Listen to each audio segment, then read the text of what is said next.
दरअसल बौद्ध महासंघ के धर्माचार्य ज्ञान सागर जी बौद्ध बाबा साहेब डॉक्टर अम्बेडकर जी आकाशदीप को अर्पण की 3 वस्तुएं मोमबत्ती, अगरबत्ती और पुष्पमाला उनको अर्पित कर रहे हैं। आज एक दिन से शिविर कार्यक्रम युद्ध विहार गोविंदपुरम गाजियाबाद में किया जा रहा है। इसके मुख्य प्रवचनकार आदरणीय धर्माचार्य ज्ञान सागर जी, उत्तर बौद्ध महासंघ भारत मोदीनगर के। आज के इस कार्यक्रम में उपस्थित आदरणीय धर्माचार्य अमोघ बोधी कुशलवीर जी, TBMS जी के धम्म मित्रों, अन्य सभी साथियों, आपको मालूम है मैं यहाँ पर आता जाता हूँ। जब साथी लोग बुलाते हैं आते रहते हैं, और अपना भी प्रयास है कि जब तक शरीर है तब तक कुछ धर्म की सेवा करनी है।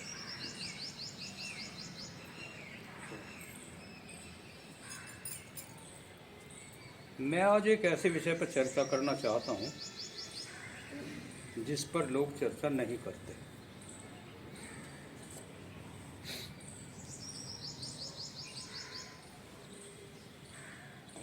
बाबा साहब ने 22 प्रतिज्ञाएं लिखी, दी, खुद ली, लोगों को 60-70 साल बीतने के बाद भी लोग उन 22 प्रतिज्ञाओं की पहली 5 प्रतिज्ञाओं पर अटके हुए हैं।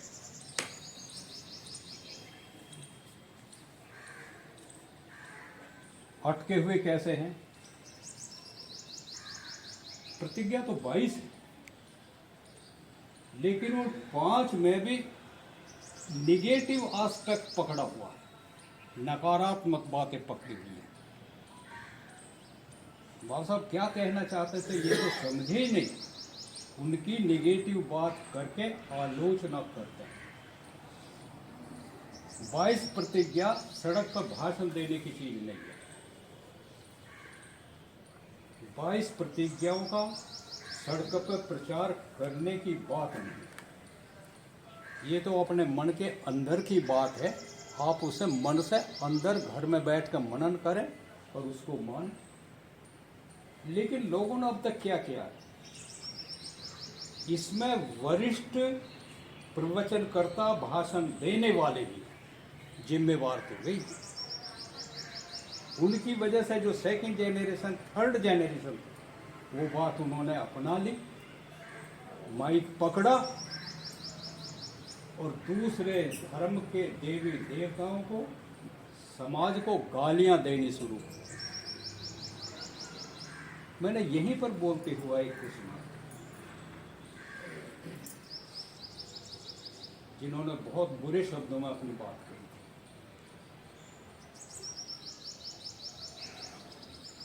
बाबा साहब ने पहले ही 5 प्रतिज्ञा दी है, उसके बाद में 11वीं प्रतिज्ञा में अष्टांगिक मार्ग बताया है, 12वीं में 10 पारमिता बताई। अष्टांगिक मार्ग को मैं बड़े क्लेम से कह सकता हूं कि पढ़ाने वाला कोई नहीं है। अब उसका कारण भी सुनो। बाबा साहब ने पी लक्ष्मी नरसू की एक किताब की भूमिका लिखी, और उस समय वो कहते हैं कि इस समय तक बौद्ध धर्म पर इससे अच्छी पुस्तक कोई नहीं है। जबकि भगवान बुद्ध और उनका धर्म नामक पुस्तक के मुकाबले वो किताब 1/20 भी नहीं है।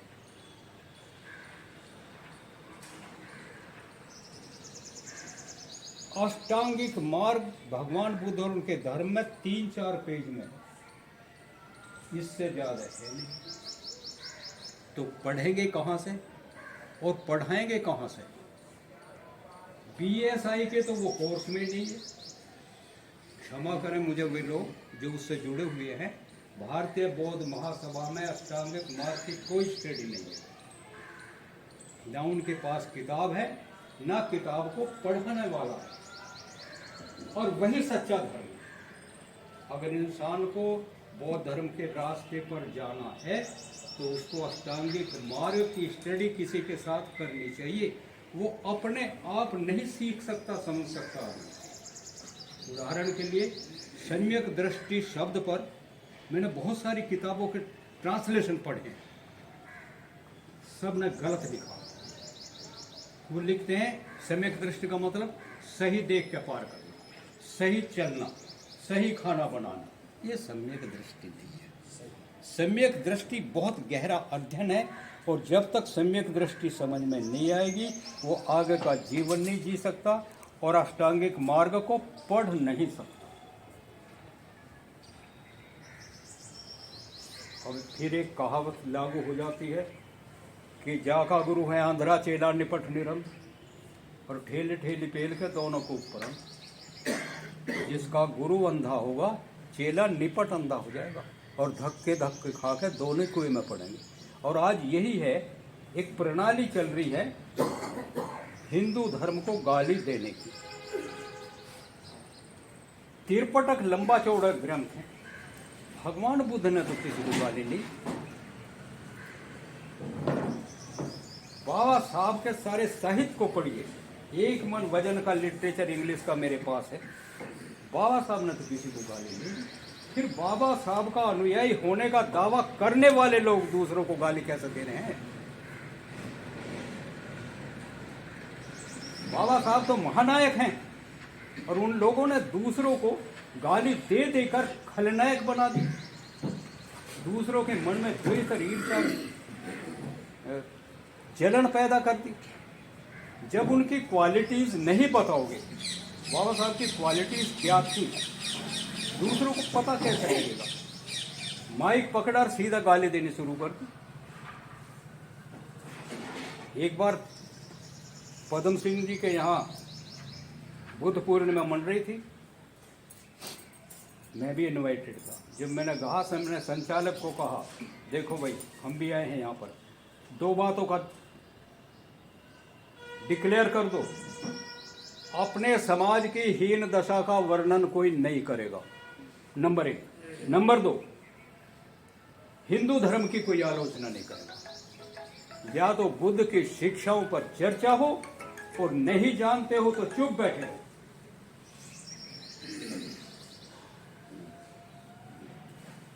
तो मैं 5 प्रतिज्ञा क्या पकड़ी इन लोगों ने, उस पर मैं चर्चा करने वाला नहीं। लेकिन 13 से 17 मैं बाबा साहब ने शील बताए, उन पर चर्चा करने वाला हूं। वो बौद्ध धर्म के शील हैं, बाबा साहब ने वहां से लिए हैं। पहला शील है पानाति पाता वेरमणि सिक्का पद्म समाज। मैं प्राणी हिंसा ना करने की प्रतिज्ञा ग्रहण करता हूं।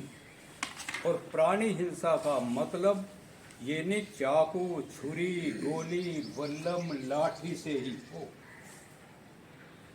जिन जिन बातों से दूसरों की भावना आहत होती हैं वो प्राणी हिंसा। अगर आप किसी को गाली दे रहे हैं और उसकी भावना आहत हो रही है तो वो भी तो हिंसा है। एक प्रतिज्ञा, एक कमिटमेंट ये करना चाहिए कि मैं दूसरों की भावनाओं को आहत नहीं करूंगा। कहावत तो ये भी है कि गोली का भाव तो भर जाता है लेकिन बोली का भाव नहीं भरता। तो हिंसा नहीं करनी चाहिए। फिर लोग कहेंगे जी ये तो बुद्धिज्म तो बड़ा कमजोर लोगों का धर्म है। बाबा साहब कहते हैं नो, ऐसी बात नहीं।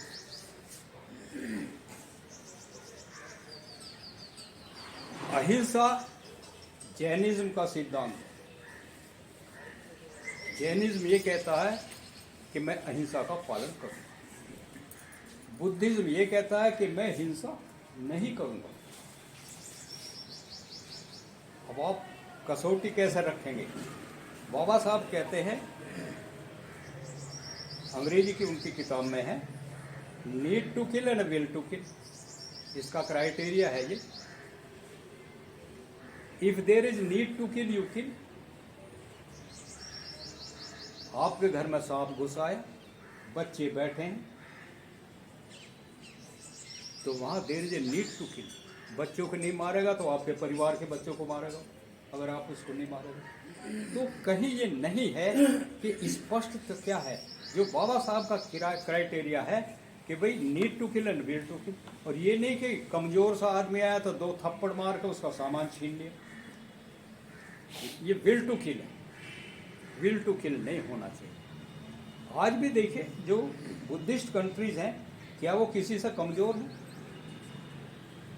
जापान है, वियतनाम है, कोरिया है, कंबोडिया है, और अब तो थोड़ा सा बदल गया, कम्युनिस्ट हो गया चाइना, वरना तो वो भी कमजोर नहीं रहा, वो बुद्धिस्ट है। तो फिर हम ये देखते हैं पहले शील पे कि बाबा साहब ने ये शील तो लगाया, लेकिन खुद कितना पालन किया उन्होंने।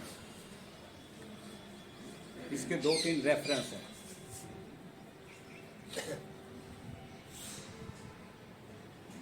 जब वो महाड़ का तालाब का संघर्ष कर रहे थे, तो टेंट वेंट लगा के खाना बना रहे थे, तो लोगों ने उन्होंने टेंट उखाड़ के फेंक दिया, बर्तन भी फेंक दिए। बाबा साहब के अनुयायी बहुत उग्र हो गए, लेकिन बाबा साहब ने कहा कि नहीं, हमें लड़ना नहीं, हमें बुद्ध के सिद्धांत से जाना है, हम कानूनी लड़ाई लड़ेंगे। और कानूनी लड़ाई लड़के उन्होंने जीत ली। उन्होंने तो वहाँ संघर्ष नहीं किया, वरना 15,000 की फौज थी।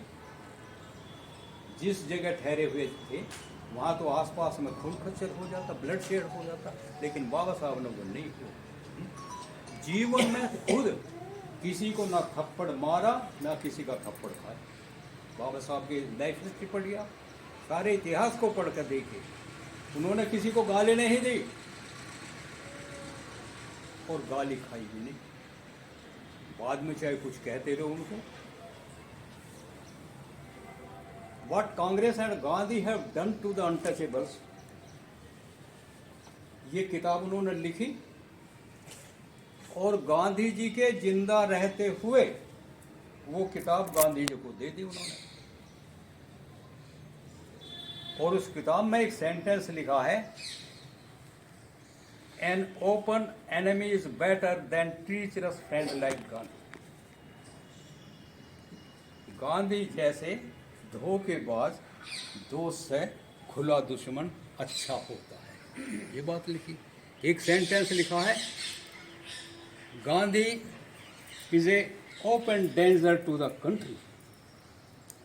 क्यों इतनी साहस की बात कह सकता है? लिखी किताब और गांधी जी को समझ आत्म दे दी।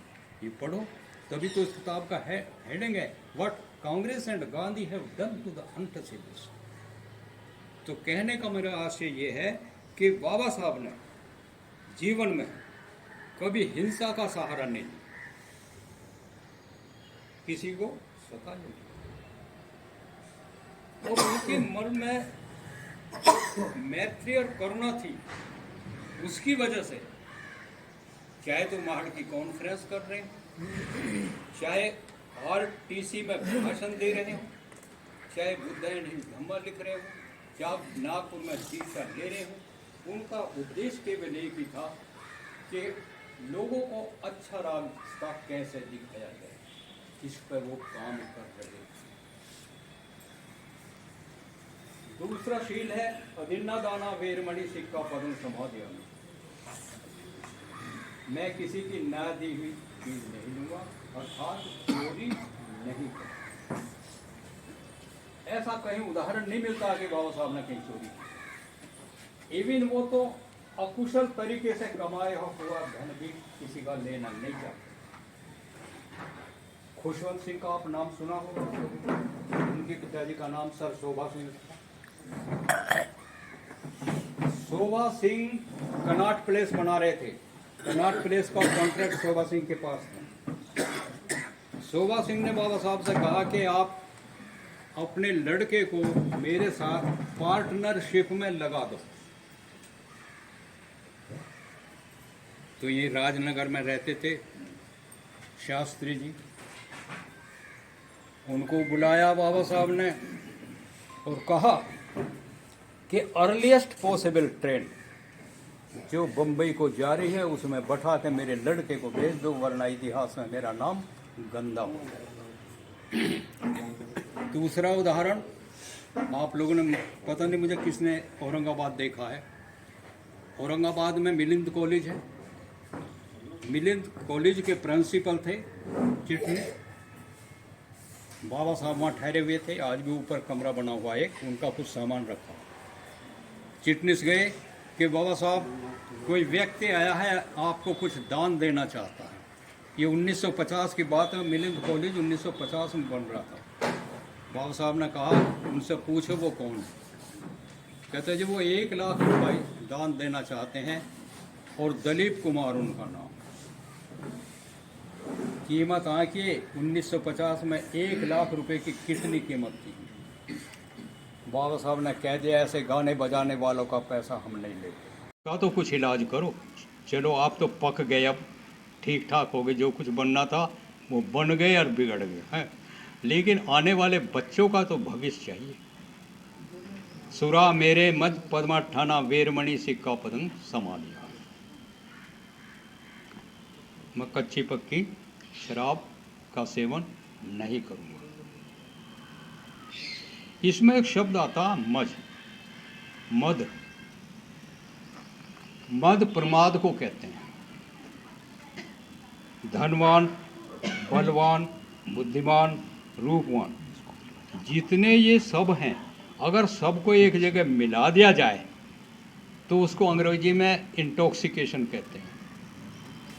ये नशा है, बहुत बड़ा नशा है, और इसको प्रमाद कहते हैं।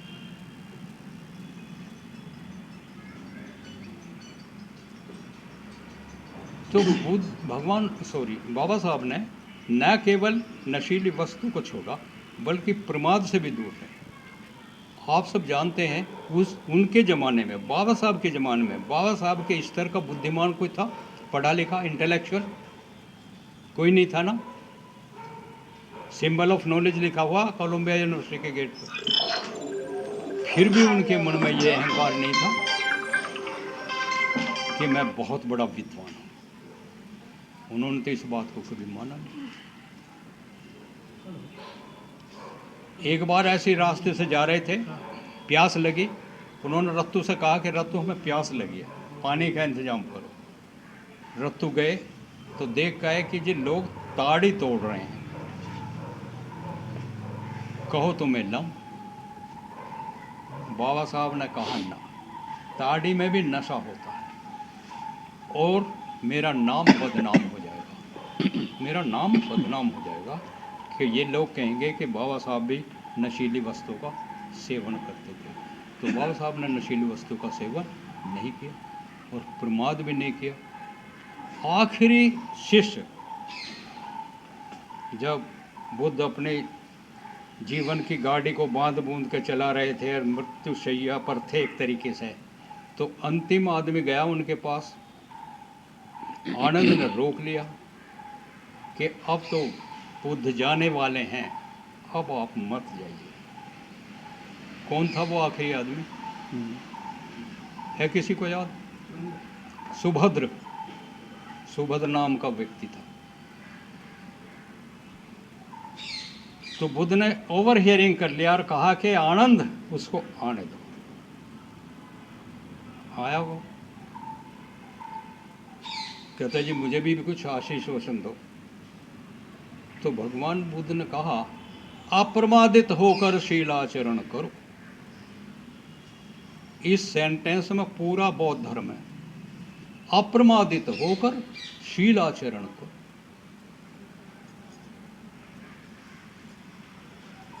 और उन्होंने वैसा अपनाया। और आज बुद्धिस्ट होने का क्राइटेरिया ये है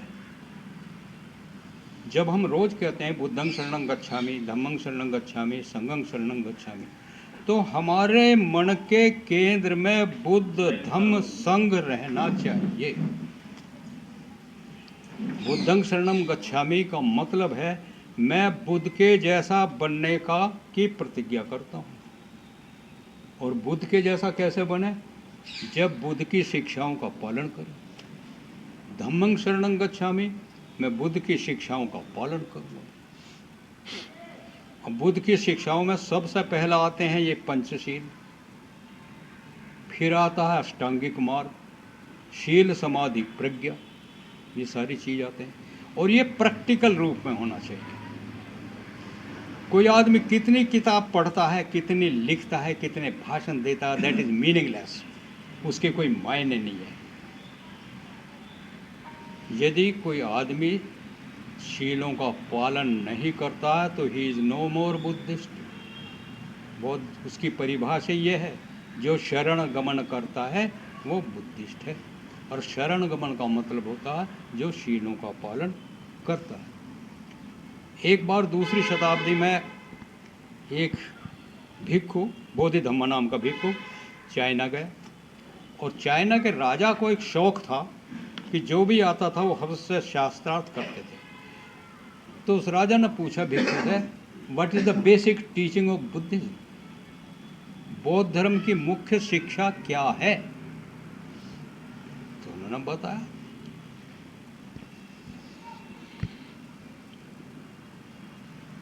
जिसको सब लोग आमतौर से हम गाते रहते हैं धम्मपालन गाथा में। तो ये कहा कि ये तो साधारण बात है, साधारण बच्चा भी सीख सकता है इन बातों को। तो सीख तो सकता है, आचरण तो 80 साल का बूढ़ा भी नहीं करता इसका। तो आचरण करना बड़ी बात है, और आचरण के बगैर कोई बात होती नहीं है। एक बात मैं और स्पष्ट करना चाहूँगा, बाबा साहब के नाम के पहले आप लोग बोधिसत्व देखते हैं ना लिखा हो, बोधिसत्व। जिस आदमी ने बाबा साहब को बोधिसत्व कहा वो आज भी दुनिया में जिंदा है। क्या नाम है उसका? दलाई लामा। दलाई लामा आज भी हैं।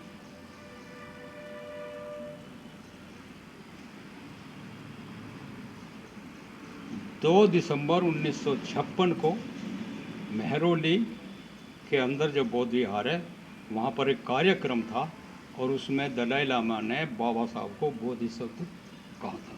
बाबा साहब बोधिसत्व। और वो भी बोधिसत्व की कुछ शर्तें होती कि जो 6 पारमिता उनको मानता है वो बोधिसत्व होता है। दान पारमिता, शील पारमिता, वीर्य पारमिता, शांति पारमिता, समाधि और प्रज्ञा। और बाबा साहब इनको सबको मानते थे और सबका इनका पालन करते थे। दान देने में बाबा साहब का कोई मुकाबला नहीं। उन्होंने तो पूरा जीवन ही दान कर दिया अपने लोगों के लिए, कुछ भी तो नहीं रखा अपने पास में। राजगृह बनाया दादर में, उसमें एक लाइब्रेरी बनाई, और लाइब्रेरी भी अपने समाज के लोगों को दान कर दी। अपने पास कुछ नहीं है। कबीर के पास में 2 गज जमीन नहीं है अपने नाम की, उन्होंने रजिस्ट्री करा रखी है। सारी दुनिया कबीर को जानती है। बाबा साहब के नाम पर कोई प्रॉपर्टी नहीं है। सारा विश्व बाबा साहब को जानता है।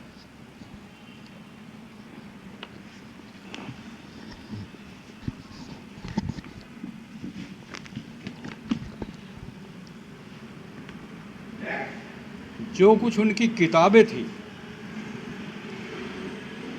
औरंगाबाद में जो कॉलेज बनाया मिलिंद कॉलेज, उसकी लाइब्रेरी में लगी हुई हैं, और उस पर लिखा हुआ donated by doctor B.R. Ambedkar. अपनी किताबें तक सब दान कर दी उन्होंने, कुछ पास रखा नहीं। तो बुद्धिस्ट आदमी बुद्धिस्ट कहलाए और दान ना करे, चोरी करे, ये कैसे चलेगा? उसको बुद्धिस्ट होने की बातों का पालन करना चाहिए। शील की बात मैं बता ही चुका, शील के बारे में नहीं बताऊंगा।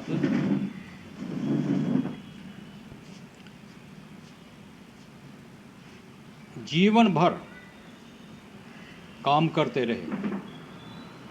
1917 में यहाँ की एजुकेशन पूरी हुई, विदेश गए, 23 साल की उम्र में लौट कर आए। उसके बाद में सामाजिक कार्य में जुट गए। 1927 में पहला आंदोलन किया उन्होंने महाड़ में। 1930 में नासिक के मंदिर का आंदोलन किया, क्योंकि आप सब जानते हैं, पढ़े लिखे लोग हैं।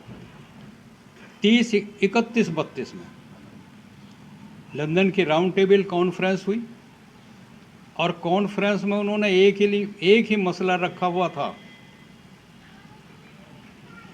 कि देश तो आज़ाद हो जाएगा, लेकिन उस आज़ाद भारत में इस देश के अनुसूचित जाति के लोगों के राजनीतिक हित क्या सुरक्षित रखे जाएंगे? उस समय के जो लोग थे वो कह रहे थे कि ये तो हमारे घर का मामला, हम बाद में सुलझा लेंगे सर। बाबा साहब ने कहा, नो, मुझे अमेरिका का इतिहास याद है। जो इतिहास नहीं जानता वो इतिहास नहीं बना करता।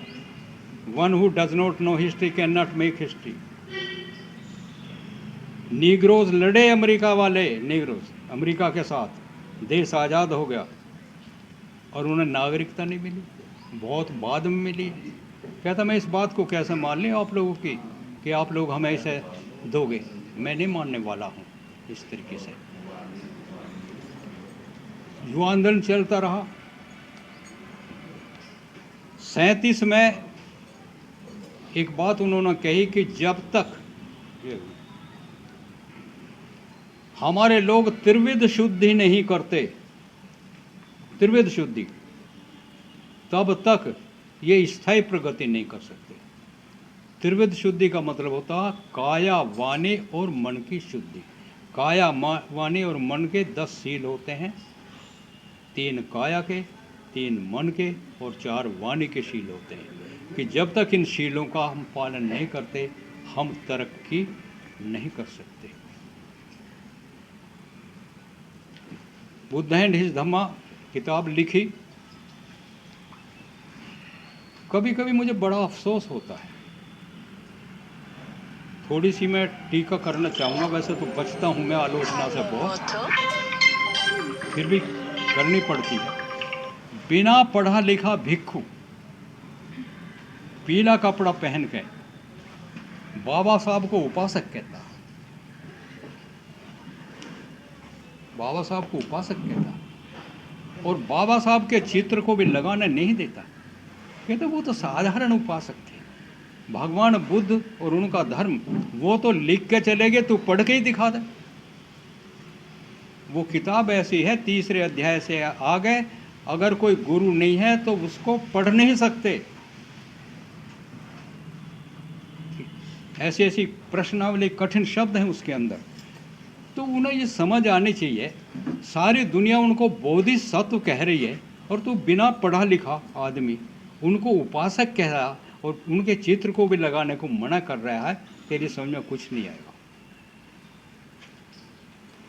नागपुर में नागलोक है, वहाँ पर एक हमारे धम्माचारी हैं लोकमित्र जी, उन्होंने 61 देशों की कॉन्फ्रेंस कराई, और उनको ये बताया who is doctor Ambedkar, what is his contribution in the field of Buddhism. 61 देशों के लोगों को बताया। और आज ये है, एक किताब है अम्बेडकर एंड बुद्धिज्म, भंते संरक्षित की, उसका मेरा ट्रांसलेशन किया मैंने, और सारे TBMS जिसमें हैं सब लोग पढ़ाए जाते हैं। और भंते जी एक और काम करके गए हैं, जहाँ जहाँ धम्माचारी बनेंगे देश में या विदेश में, उस पुस्तक की स्टडी करनी जरूरी है। उससे ये पता लगेगा कि बाबा साहब का धर्म के क्षेत्र में, बौद्ध धर्म में क्या योगदान है। इसको पढ़ने के बाद में पता लगेगा। और जिस भिक्षु ने कहीं पढ़ाई नहीं है, उनका कहीं ट्रेनिंग सेंटर नहीं है, पूरे भारत में कोई स्टडी नहीं है। गाथाएं तो वो 10-15 जरूर रट लेते हैं और उनसे अपना जीवन यापन करते रहते हैं। शादी के संस्कार, मुंडन संस्कार, गृह प्रवेश संस्कार, मृत्यु भोज संस्कार, इन संस्कारों को वो बौद्ध धर्म कहते हैं, जबकि ये संस्कार हैं ही नहीं। बौद्ध धर्म के संस्कार ये सामाजिक संस्कार हैं, ये बौद्ध धर्म नहीं है। बौद्ध धर्म के तत्व नहीं है इनके अंदर, लेकिन उन्हें अपना जीवन यापन करने का, और वो लिख भी देते हैं, जो कार्ड छपाते हैं, बौद्ध धर्म के संस्कारों के लिए हमसे संपर्क करें। ये नहीं लिखते कि भाई शील समाधि प्रज्ञा पढ़ने के लिए हमें बुलाएं, अष्टांगिक मार्ग के लिए हम बुलाएं, बोधिसत्व का आदर्श क्या है ये हम पढ़ाएंगे। अरे राहुल जैसे विद्वान मध्यम निकाय, दीर्घ निकाय इतनी पुस्तकें लिख के चले गए, उनको साधारण लोग समझते हैं ये। और ये अपना बस ये है कि थोड़े से में अपना गुजारा किस तरीके से है, लेकिन ये धर्म को रोक रहे हैं। मेरी बात ये बुरी लगेगी, उनको धर्म आता नहीं, और हमारे समाज ने अपने आप को उनके सामने सरेंडर कर दिया कि भिक्षुओं का काम है धर्म पढ़ाना। था हमें खुद पढ़ना पड़ेगा, वरना आने वाली जेनरेशन भी सब बर्बाद हो जाएगी, मानसिक रूप से गुलाम हो जाएंगे। गुलाम वो होता है जो मानसिक रूप से गुलाम हो जाता है। वो तो अपने इतनी बात बताते रहेंगे, इससे ज़्यादा कुछ पढ़ाते नहीं। कमी शिविर वो नहीं लेते, बौद्ध विहारों में प्रवचन वे नहीं देते, अष्टांगिक माँ वो नहीं। भगवान बुद्ध और उनका धर्म में सब कुछ लिखा पड़ा, उसी से पढ़ाओ ना। 3 अध्याय से बौद्ध जीवन मार्ग क्या है, यहाँ से शुरू कर दो, पढ़ाओ उसको। लेकिन उसे भी कैसे पढ़ाएं, बचते हैं उसमें शब्दावली ऐसी आ जाती है, जब वहाँ अटक जाएंगे तो कौन बताएगा उनको, है।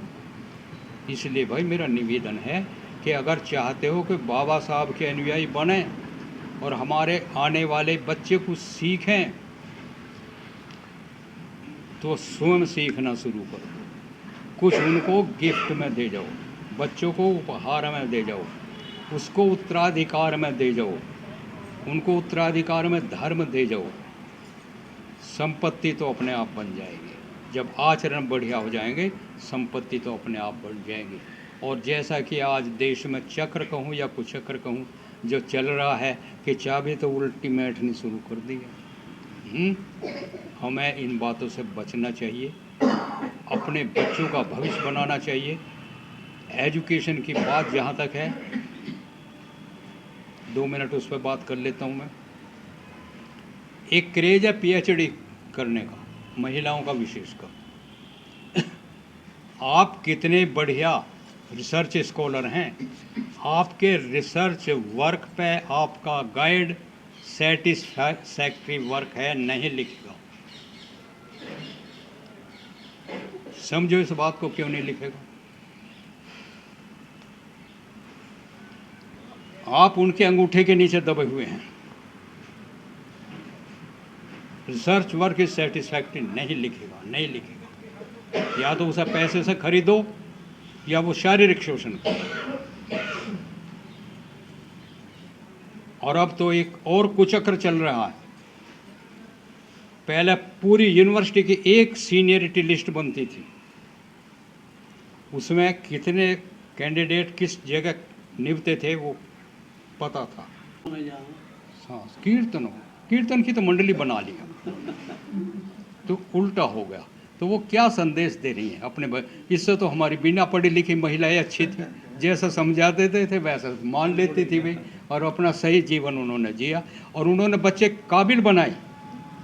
आज आप एवरेज देखिए, जो मेरी एज ग्रुप के उनकी महिलाएं सब बिना पढ़ी लिखी हैं, और उनके बच्चे 90% के बच्चे काबिल हैं।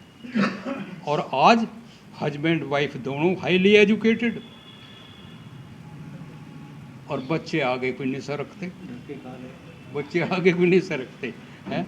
तो सॉरी, बहुत सारी बातें उल्टी सीधी भी हो जाती हैं, लेकिन आपके सामने में कुछ बातें कहना मुझे बड़ा अच्छा लगता है कि सारा प्रबुद्ध समाज है, आप सब बातों को बहुत अच्छी तरीके से समझते हैं। इसलिए मैं इस पर जब मैंने शुरू कहा था कि मैं एक ऐसे टॉपिक पर चर्चा करूंगा जिसको लोग नहीं छूते। बाबा साहब और शीलाचरण को नहीं छूते। उनकी थोड़ी बहुत जिंदगी जीवनी बता देंगे, थोड़े इधर उधर को गोले फेंक देंगे और उसके बाद में फिर कथा होगी, जयंती मन की। और अब तो नेताओं को बुला लिया एक ही मंच पे, 5-7 पार्टियों के नेताओं को बुला लिया, सबको माला पहना दी, सबसे पैसे ले लेते हैं। अब ये तुम्हें हम अध्यक्ष बनाएंगे, तुम आ जाना हमारे यहाँ पर, हैं। इस तरीके से ऐसे ही चल रहा अब। सो नमो बुद्धाय, जय भीम।